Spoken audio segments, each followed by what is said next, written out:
যখন আমার মুখে একদম টেস্ট থাকে না, কিছু খেতে একদম ভালো লাগে না, তখন আমি এই পুরটা কিন্তু মাত্র 15 মিনিটে বানিয়ে ফেলি। তো আপনারা দেখুন আমি কী করে বানাই। তো শেষ পর্যন্ত ভিডিওটা দেখুন, আশা করি আপনাদের কাছে খুব ভালো লাগবে। তো আপনারা বুঝতেই পারছেন আমি কিসের পুর বানাবো, আমি কাঁকরোলের পুর বানাবো। তো কাঁকরোলগুলিকে দুদিক থেকে ভালো করে কেটে নিয়ে এরকম মাঝখান দিয়ে দুভাগ করে কেটে নেব। ঠিক এরকম করে কেটে নেব কাঁকরোলগুলিকে। তারপর কাঁকরোলগুলো আমি সেদ্ধ করে নেব। তারপর কাঁকরোলগুলো ঠান্ডা হয়ে গেলে এর ভেতরের অংশটা পুরো বীজ সহ বের করে নেব।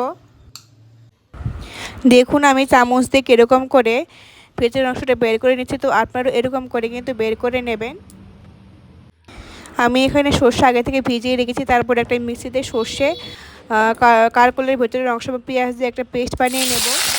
তারপর গরম তেলে পেঁয়াজ কুচি এবং কাঁচা লঙ্কা কুচি দিয়ে ভালো করে নাড়াচাড়া করে কিছুক্ষণ ভেজে নেওয়ার পর ওই পেস্টটা কিন্তু এর মধ্যে দিয়ে দেবো। তারপর আরও কিছু নাড়াচাড়া করে মশলা কষিয়ে নিয়ে হলুদ গুঁড়ো, স্বাদ মতো নুন দিয়ে দেবো কিছুটা পরিমাণ মরিচের গুঁড়া এবং দেবো চিনি।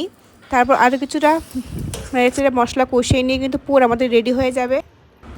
তারপর পুরটা একদম ঠান্ডা হয়ে গেলে ওই সেদ্ধ কাঁকরোলের মধ্যে কিন্তু পুরটা আমরা এরকম করে ভরে নেব। তো দেখুন আমি কি করে পুরটা এখানে ভরছি। আমি কিন্তু এরকম করে প্রত্যেকটা কাঁকরোলের মধ্যে কিন্তু পুর ভরে নিচ্ছি। তো আমাদের এখানে পুর ভরা হয়ে গেছে। তারপর পুরগুলিকে বেসনের মধ্যে চুবিয়ে গরম তেল এরকম করে উল্টে পাল্টে ভেজে নিলে কিন্তু হয়ে যাবে আমাদের কাঁকরোলের পুর। তো দেখুন আমি কীরকম করে উল্টে পাল্টে এরকম করে লাল লাল করে ভেজে নিচ্ছি পুরগুলো। দেখুন কত সুন্দর করে কাঁকরোলগুলো ভাজা হয়েছে। তো আপনারা এরকম করে কিন্তু ট্রাই করতে পারেন। তো আজকের জন্য এই পর্যন্ত। ভিডিওটা ভালো লাগলে লাইক কমেন্ট শেয়ার করে দেবেন এবং ভালো থাকবেন এবং সুস্থ থাকবেন। টাটা।